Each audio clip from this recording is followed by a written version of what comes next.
বাপ, চিনা দরকার ছিল যাকে, চিনলেন না তাকে। হায় যুবক, বন্ধুকে চিনলা না, দুশ্মনকেই বন্ধু বানাইলা, দুশ্মনকেই বন্ধু বানাইলা।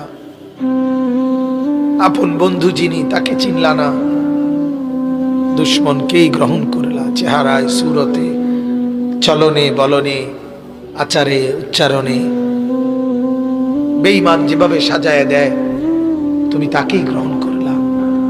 আল্লাহর নবী বলেন, রব্বুল আলামিন, আমি যদি বসে যাই হাসরের এই বিরাট ময়দানে, আমার উম্মতের জন্য দৌড়াবে কে?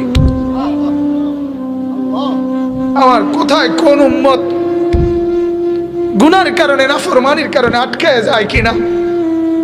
আমি যদি না ছুটি, আমি যদি না দৌড়াই, আমি বসে গেলে আমার উম্মতের জন্য দৌড়বে কে?